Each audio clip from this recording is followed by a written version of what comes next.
hello, boys, girls, and feral squirrels. It's Astala Vista. And I'm Jimmy Boone. And welcome to the For Love of Drag podcast. Today, we are going to be welcoming our very first special guest. But before we even tell you who that is, before we dive any further into that, let's get chit-chatting about last week's podcast. Oh my God. So last week we had such an exciting episode. We talked about the phenomenon that is RuPaul's Drag Race. Yes, you cannot dodge it at this point. It's everywhere. Every channel, different times of day, different countries, everything. So we covered everything from all the different franchises. We talked about our favorite seasons, some of your experiences auditioning for the show in the past. Yes. Just about everything in between. between. I cannot wait to record that reaction video later Oh my gosh, on. I'm so excited. Your season 10 audition reaction video. Yes. That's so much fun. So much fun.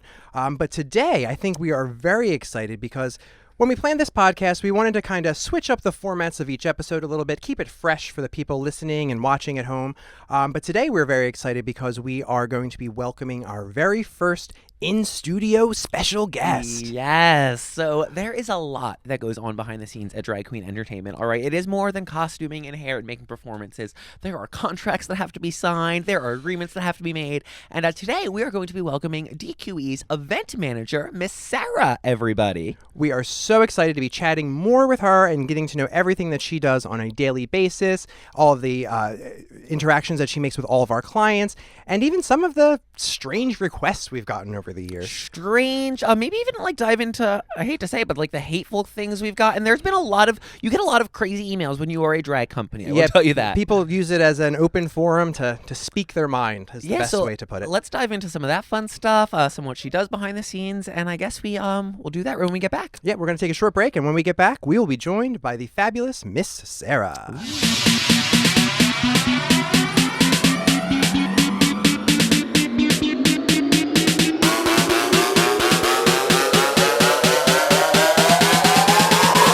Y'all ready to see a drag show?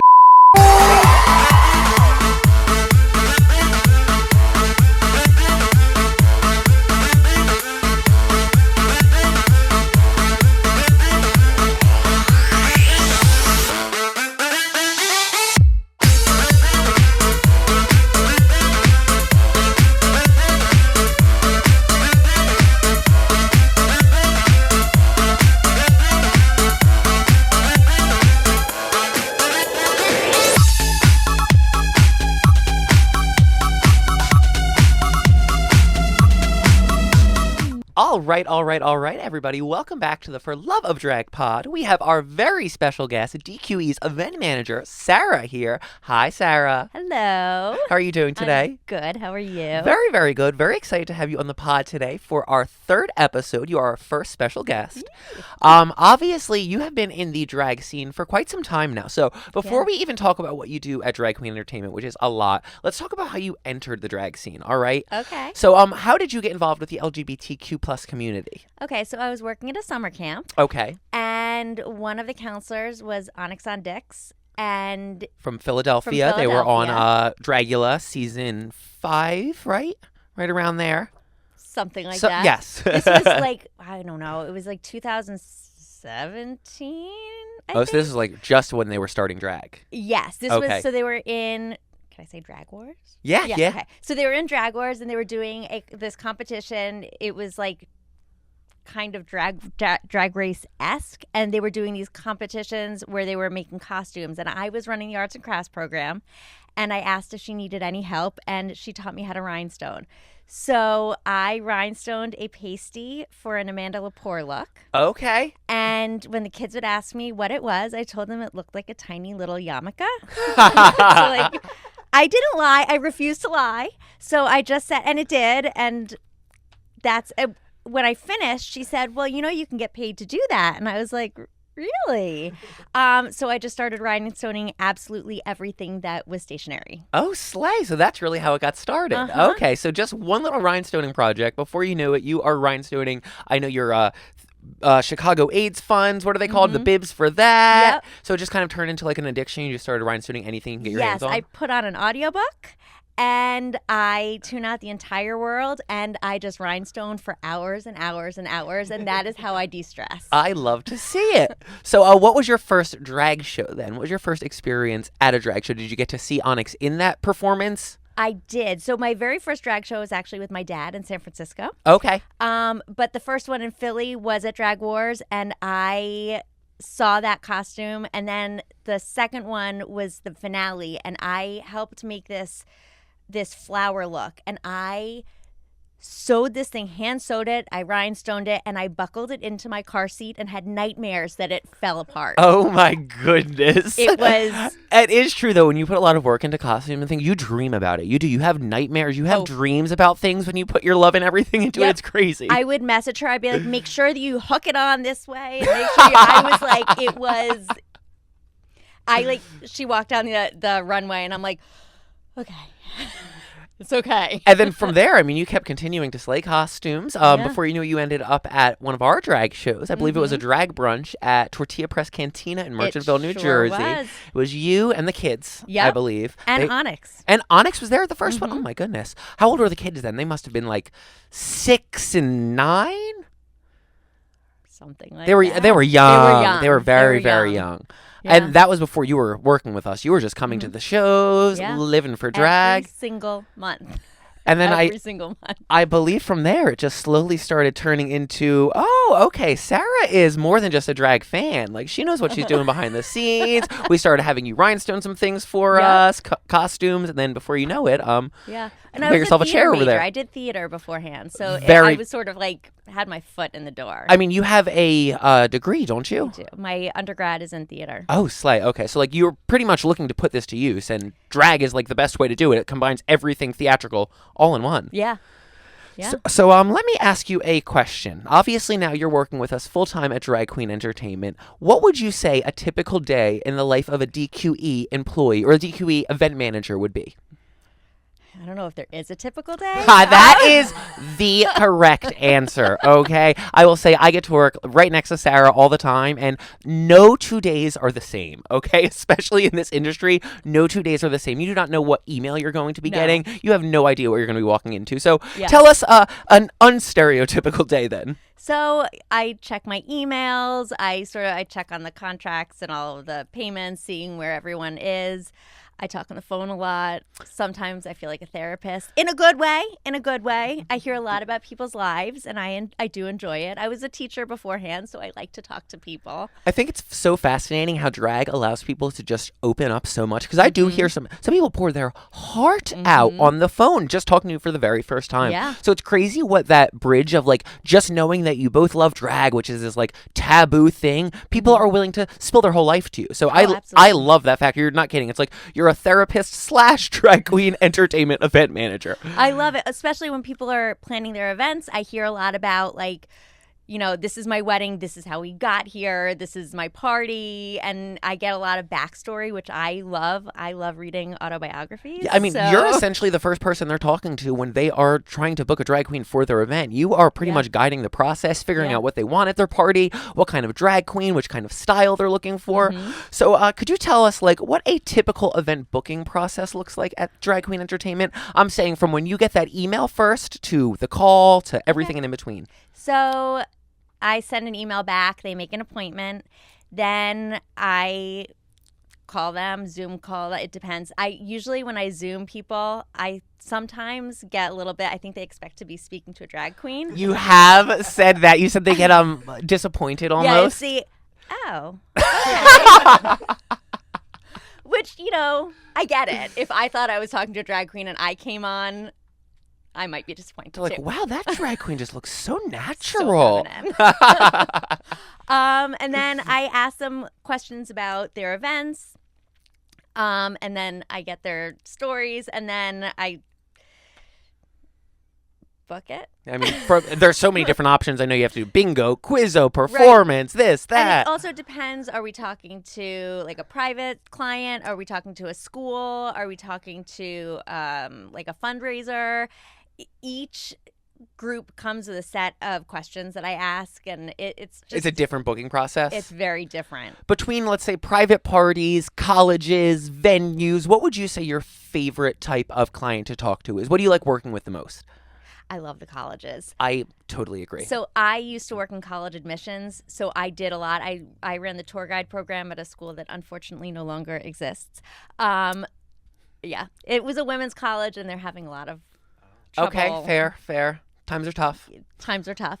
I like to say, like, when I left, they closed a year later, so maybe it was me. Oh, LOL. It was not me. It was not me. And you said this is an all-women's college? It was an all-women's college. I can see the times are changing. I can see not as many people maybe wanting to attend an all-women's school anymore. Yeah. So I love working with students. I became a teacher, so I love working with people who are, like, coming into the world. That sounded weird. But No, but it's true. I mean, you get to honestly like open people's mind to something new. Before they may never have an experience of going to see drag. Having it at that college gives them that first experience and said, "Oh, I kind of like this. This is a lot of fun." Or, "Hey, maybe it's not for me." But we get to open people's mind and kind of show them right there at school, like, "Hey, this is out there in the real world. Once you're out of school, like there's drag, there's shows. You can see this if you'd like. If not, you don't have to." But it is nice just being that first awakening. I have people come up after college shows and literally like pour their heart out saying like it changed their life. And that is honestly my favorite thing in the world, knowing that like I did a drag show, not for a bachelorette who's just trying to get drunk and grab my butt, but for somebody who literally like it changed, like they're going to be a different person after leaving that show. And that means everything to me. I also love when we have student performers because they get this fantasy and real life experience of working with professional queens. Yep. And then they feel elevated, and I'm sure it helps elevate their art And as well. the feeling is mutual too. As a queen who's been doing this for some time, it is nice to see these up and comer performers have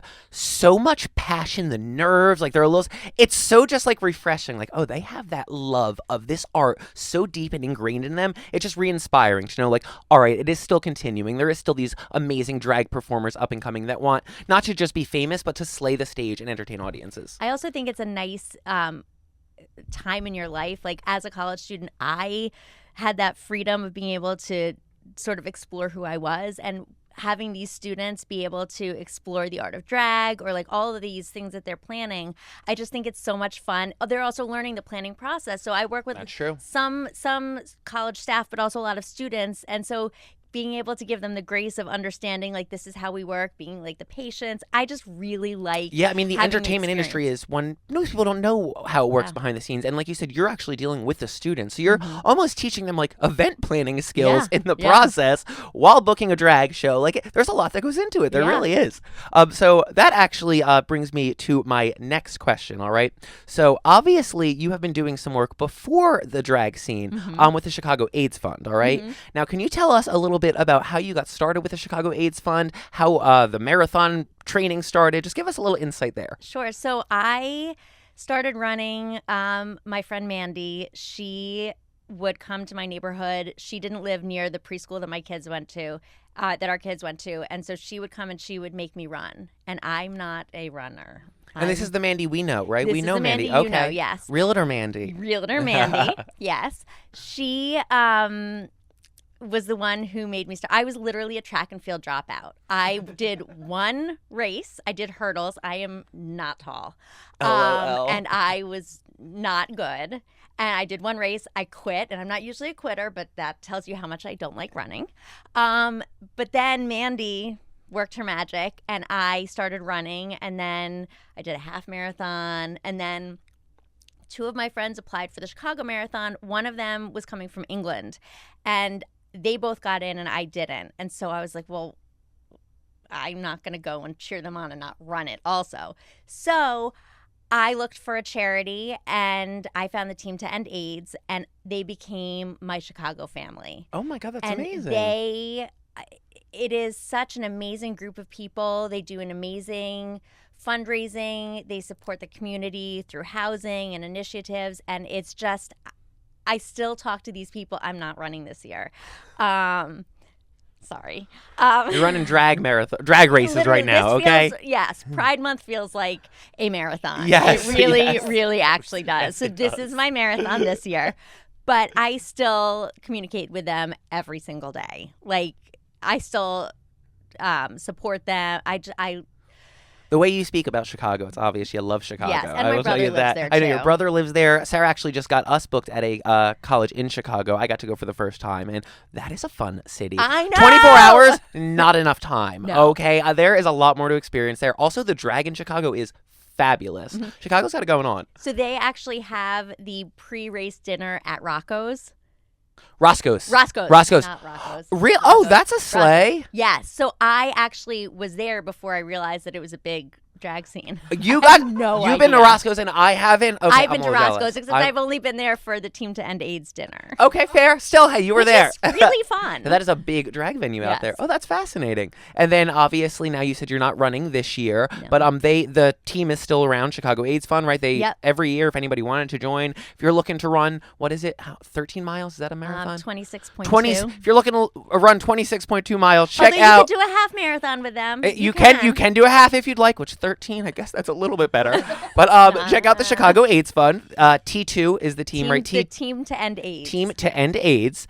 Now, this next question I wanted to ask you, because obviously you have been involved in the LGBT community for quite some time now. What is it about the LGBT community that I don't want to say keeps you coming back, but keeps you here? Do you have a family member? Is there somebody in the family that was queer? It's obvious that this cause is dear to your heart.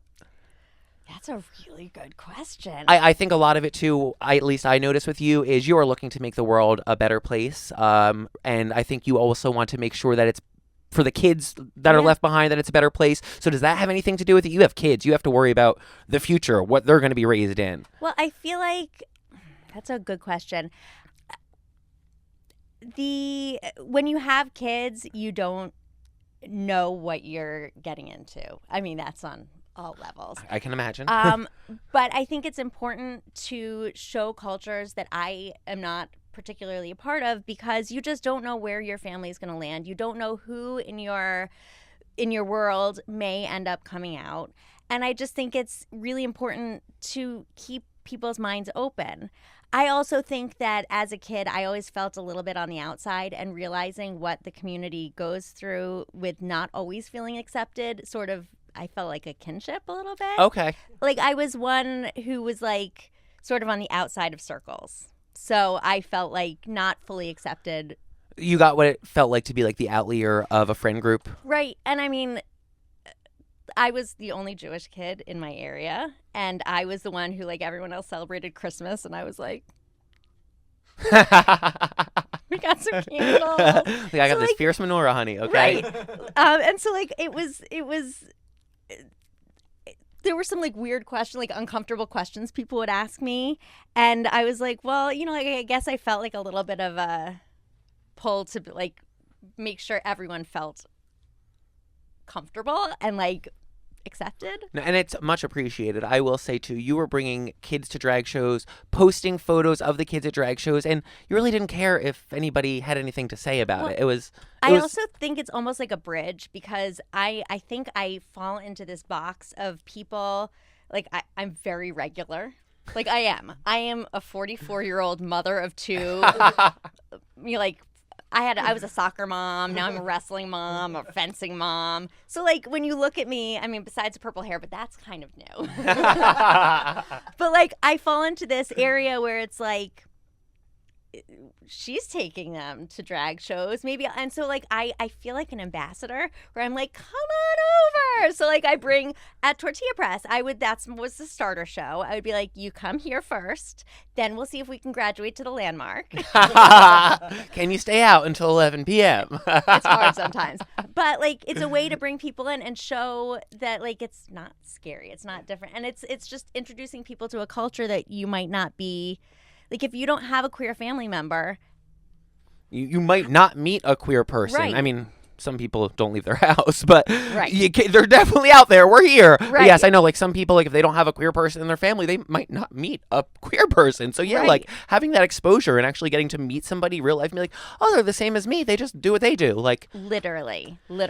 so let me ask you now. You started bringing the kids to shows probably, like, what is it, like 8 years ago now, would you say, roughly? Something like that. Have you watched the climate of drag and kids at drag shows? Have you seen that there's been a change? Because I can say as a drag queen, I have noticed over the last couple years that there has been a full change. 8 years ago, people are like, oh, bring kids to drag shows, this, that. I have started to see more hate for that than ever before. I don't know what is going on right now, but the comments are horrible anymore. Pedophiles, this, that, blah, blah, blah. I'm like, I'm going to be very real right now. I don't really like kids, okay? I'm not the biggest fan of You're children. not for everyone. I'm not a fan. I can like do the storybook times and we'll read and we'll chill, but like drag, nails, glitter, sequin, don't touch it. It's expensive.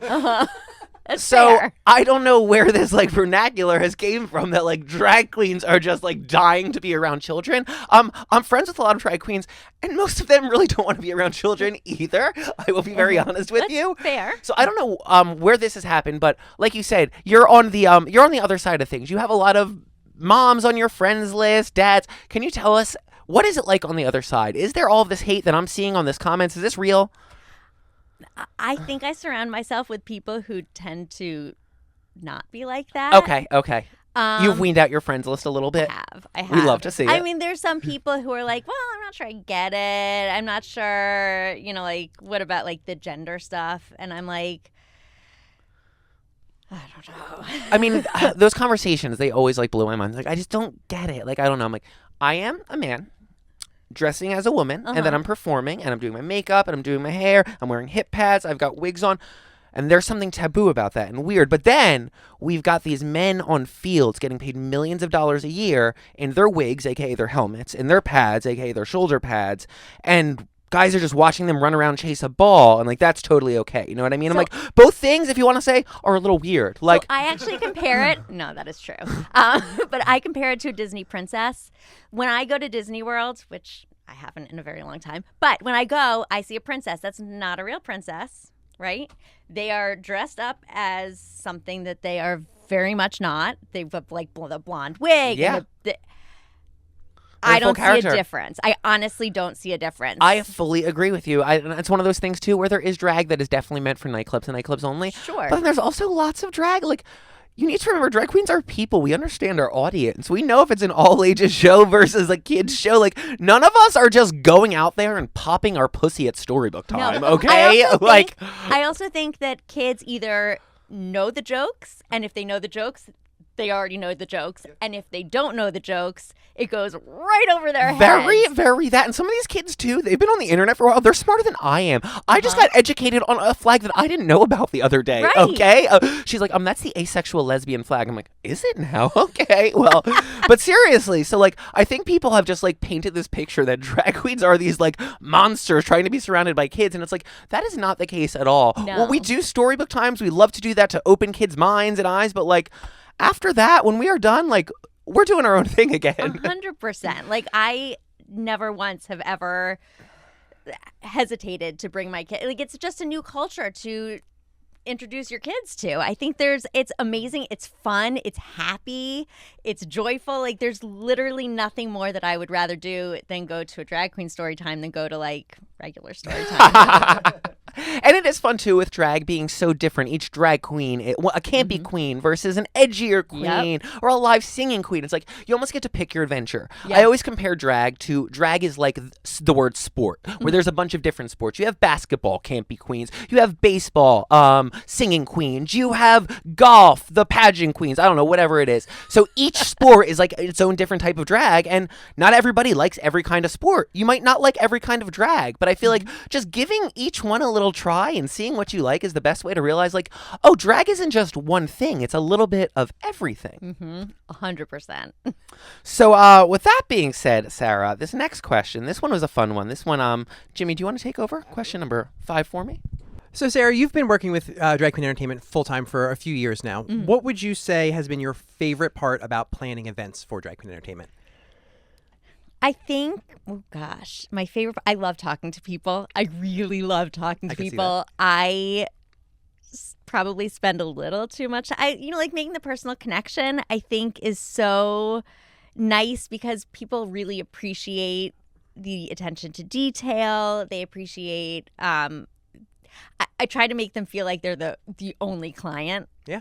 And I just like that. I don't know. That's probably my favorite. No, and I will say that when we're at events and it's like we're wrapping up the event and it's already happened, one of the things that I hear most often is, I'm so sad that the event's over now. I don't get to talk to Sarah anymore. They So can call me. that is one thing that I think you spend the perfect amount of time on, Thank because I do you. think people do resonate very well with that. And I know you also say too, you love having those conversations with people on the phone and then getting to like meet the people live in person and like put a face to the person you've been talking to, the person you've been planning their event for. It's like you kind of get to see what you've been up to. 100%. I also love when they do Zoom calls. Okay, so you can see them right off the bat. Because I am a very visual person. And so I love to see who they are because I can put the face to the name and then I can remember even more. Signed, sealed, delivered. Yes. So I'm going to give you your credit here. I feel like you are the definition of an LGBTQ plus ally. I feel like if there was a college course on how to be an ally, I feel like you would be the like head professor, like the only one teaching that class. So if there was someone out there trying to find ways to be a better ally, other than obviously making their entire career focused around employing LGBTQ plus people, what are some simple ways that people just within their local communities could be an ally?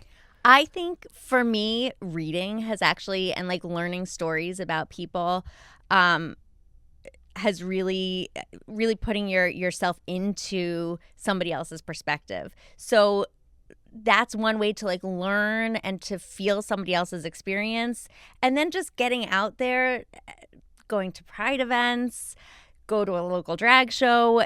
I just think that interaction is the best way, because I think if you have any sort of, I don't want to say bias, but like questions, really experiencing the queer community respectfully is a way to do it. You can go to like PFLAG, do those events. We have one right around here. They have picnics. They have, even our local library had a Trans 101 seminar. Wow. And they had he's actually now a social worker. He just graduated from Rutgers. I follow him on Instagram. Oh my God, amazing. But he told his entire experience. His physician came in. I talked to her. Actually, my husband now works with her. Totally random. Small world. And I brought the kids because I think that if you have kids, teaching them young about inclusion and learning things and fostering a place that people can ask questions, because I do think that even on phone calls, people will say, I have a question and I'm not sure who to ask. Honestly, ask me. Like, I know I'm not queer, but You probably have the answer. I might have the answer because they're usually not that inappropriate. No, and I get that one a lot too. I think people are very scared that are outside of the community to ask questions because, let's be real, sometimes people, they jump the gun and they will attack if they get a question asked to them, and they will attack rather than try to explain. And I think that is something that us as a community do need to work on sometimes a little bit better. Some people are starting not knowing a damn thing. They know absolutely nothing. They do not know which pronouns to use, what to like. They're starting at ground literal zero. You need to like educate from the ground up. So I think being a little bit more as a community open to answering any and all questions and letting people know like we are here to answer questions, that is a big part of that bridge of communication gap. Absolutely. I also came from my master's degree is in special education. So I think knowing that everyone comes from a different baseline has been helpful for me to help educate other people, because not everybody has come from a family who is open. Not everybody comes from a community that will support Trans 101 in the library. 1000%. And knowing that not everybody comes from that, and knowing that everybody has a different like way of understanding, trying to immerse yourself. I don't know. It's true. It's not everybody has that picture perfect life where you come out to your parents, you get the giant great big hug and everything's happy. I mean, if I based my relationship off my parents with what they first said when I first came out, I don't think we would be really talking. Do you know what I mean? Like, I had to sit there and realize that they do not know what the hell they're talking about right now, and hopefully they will come around and educate a little bit in the process to get them to realize hi, this is just who I am. This is not a phase. It's not because I watched Degrassi and there's a gay character on it, okay? Like, that has nothing to do with why I'm a queer person. So if I was to just cut those relationships off, there would have been no educating or growing as a person. I think by allowing my family to ask those questions, educating them on my life, they have grown and accept who I am and understand who I am now. Well, I also think as a parent, having my kids understand queer culture is so important, because if by chance one of my kids did come out, they would have an understanding, A, that we accepted everything, and also not feel shame, which is something that I've heard, is something that's real. It's true. And also, if their friends come out, they know that we're a safe place. Like, I just think it's really important, because not all kids, even if it's not my kids, their friends know Sarah works with drag queens. She's probably safe. Very that. So I just think it's important. Even actually, I wear rainbow bracelets. And one of my son's classmates came up to him and said, I see you wear a rainbow bracelet. I identify as queer. Where did you get that? And it gave her, or him, I don't remember who it was, a safe place to say, you're safe. I can't believe your parents accept that. And this kid was able to come out to one of my kids. That and is I think amazing. I think it's just those little things of just showing that you are an ally. That is incredible, and to know that is going on in 2024 makes me so happy, because I mean, when I was that age, it was planning how I was gonna hide that I was gay, run away, and live a secret gay lifestyle. Which you is know what awful. I mean? Which is like not how it should It be. shouldn't be like that for should not be anybody. like that at all. So the fact that you are part of the process of making this world a better place, thank you so much. Regardless if you have queer kids or not, just the fact that there's other kids in this world that see these rainbow bracelets that feel comfortable to come out to you, like, that is an amazing allyship It actually right there. started, I have a friend who worked in Utah, and he is gay, and he would wear a little bracelet so that his colleagues would know that he was a safe person to talk to. And that's how you started doing it? That's why I started doing it, because he had an experience where somebody, because Utah is not particularly open, I think. No, but it's true though. Like, when I see a bumper sticker that's like a rainbow flag, I like that car more. You know what I mean? Right. I trust that. Not that that car's helping me out, but like, when you see somebody with a rainbow thing, it's like, oh, that's my person. It shows that your values, like, Yep. probably align. Yeah, and if you need More to than understand why we celebrate Pride Month, everybody just go to any comment section that posts a pride flag or a pride comment. You'll see quickly, all right? Now, in addition to everything you do behind the scenes, one of the things that we were talking about earlier you do is pretty much you are the forefront of our emails. You answer our emails first things first. So before we dive into the emails, which there are some crazy ones, I think we could take a quick little break and hop back in with some of the fun emails we've received over the years. So we will be right back, everybody.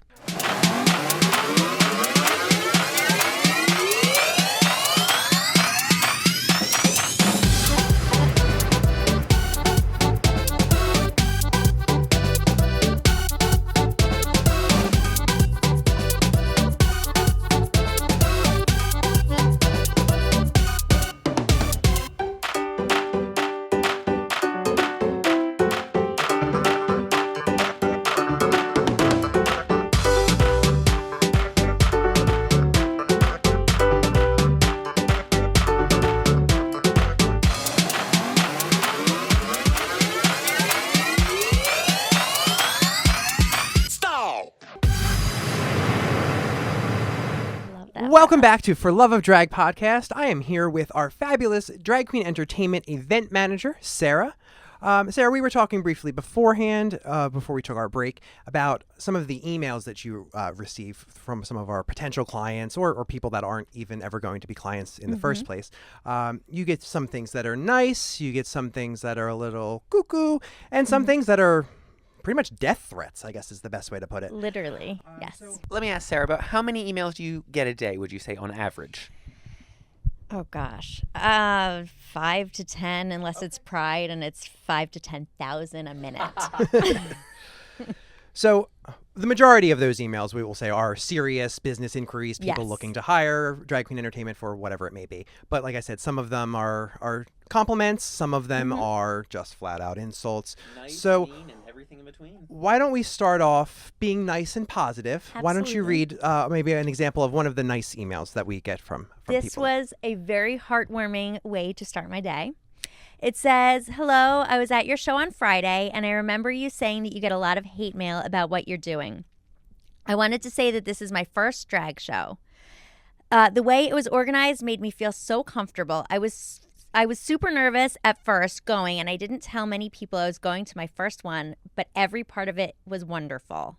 I plan on attending more in the future and just wanted to let someone know that if anyone reads this, which I did, that this is a wonderful, safe space for people and hope it lasts another 20 years. Keep up the good work. I will be coming back for more shows to support such talented individuals." It was so That nice. is sweet. So that's one of the nicer ones, right? Yes. And unfortunately, all of the non-business related emails are not always that nice. So I understand the next one you have might be a little bit more on the lines of inappropriate. Yes. I guess we'll let them judge. Yes. I mean, I can say as a drag queen, the DMs I have received are absurdly inappropriate. So I can only imagine that you've probably received some emails that are to the exact same caliber, if not worse. So I cannot wait to hear this one. Would you say this is the most inappropriate one you've ever received?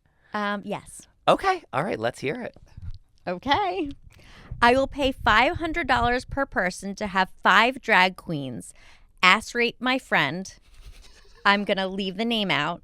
From Buffalo. Oh, well. At my house 5 days early before his 45th birthday. Please and thank you shit. I will have tons of pills and Viagra and lube." But he does not want to be signed up for our mailing list. So So somebody tried to hire drag queens for sexual assault is what I just got out of the... Yes. And we're the problem. Mm-hmm. Okay. Yeah. You got that. Whew. I don't even know how to react to that other than just laughter, because That's why I printed it out, because I didn't know what to do. somebody went on probably Google or something and was like, how do I hire a drag queen? Came to us, then went on a form, typed in how they came up with a budget that they are willing Yeah. to spend Yeah. on getting their friend, what was it, ass raped Yes. before their 45th birthday or something? Yes, like that? 5 days before, I believe. Is it like one queen per day? Is like the 12 days of Christmas? You know what? That wasn't specified, but there is Viagra and lube, so you're fine. Okay, good to know. Good to know. They've prepared some of it. Wow. Okay, so if that was deemed inappropriate, I'm kind of nervous to where we're going to go past this, because I understand that they're going to get a little bit worse, I guess is the best way to put it. So, Yep. so what do we got next, Sarah? Okay, so this one I actually reported to the FBI because it was an actual threat. Not the FBI. I don't think they did anything, but I did do my due diligence. It says, "You bring your ungodly crap to my town or around my home, I will permanently abort you." Oh. I just felt like that was threatening. I don't know where their home or I was town like, do we know where is. they're from? Maybe we can start a show. No, I did not find out where they were from. Wow. Nope. But I just didn't feel very. So I don't know where I mean, at least we know they're pro-choice. maybe. One of the positives. I mean, it is definitely an interesting use of the word. And then, so we go from a death threat, and then where does it go beyond that? Well, this is an interesting email from a client that we decided not to work with because Oh, God, what happened here? I believe this one was this year, was it not? Because I remember this email, and I was a little offended by this email. So, Sarah, what was the tea? This was a Pride email this June that just came in. yes. They were running into a snag with their HR person because they did not seem to understand the connection between drag and pride. Oh. Yes. Please correct me where I'm wrong, and please forgive my ignorance, which I tried. With the understanding that just like every other group on the planet, there is not one rule but sweeping generalizations that apply to a majority of the group. I feel like drag performers fall into the queer category in the LGBTQIA+, so they got the entire acronym. and are not exactly cis. In costume, they fully take on the gender and role of their character, but outside of that, they are typically straight. I did a little digging into the background and history, but managed to confuse myself even further. From what I can gather, the origins of drag go pretty much to the start of human history, and when the Pride movement started in earnest, they were associated with that. So they didn't do a lot of Remember earlier when I research. was talking about, like, we need to, like, educate people and this and that person chose no education pre-email. That's somebody you can't really help that. I'll be honest, that's tough. I thought like the lowest we start is 0. Like they're at like -15 right there. That is rough. That's bad. I just don't know where their research came from. I would love to. Because To me, it seems like I think I know where the research came from. They have a Republican friend on Facebook who shared an article once, and that was the Possibly, research. and they read the title. And they read the title. And they read the title. Yup. Could you imagine working there as a queer person? And hopefully that whoever is queer that works there never ever has to see that or ever Clearly know they're that is not. because I would be quitting immediately. Oh my God. Straight people since the Shakespeare. There is so much nonsense there that I just need to go, you know what? Maybe it is time to just take a breather and educate. But I don't know where you start there. I don't know. It was a Wow. mess. Now, I know that one was definitely a humdinger, but this last one that you have has definitely had to set a record. First and foremost, I designed the Drag Queen Entertainment website, and I had no idea that the forms on our website could even support the amount of characters that were typed into this form. So, Sarah, I am by no means going to ask you to read the entire thing because it would be about a 4-day audiobook. Yes. But could you just give a brief synopsis, maybe flip through and pick some highlights? Sure. What I is mean, the it is tone a of this? full 16 pages. 16. Yes. And they don't have a name. Their name is None. Oh. Not none like a religious nun either. No, It's like None. N-O-N-E. At none of your business at gmail.com. It is very religious, but also not really super coherent. We have a very long list of chapters of a book.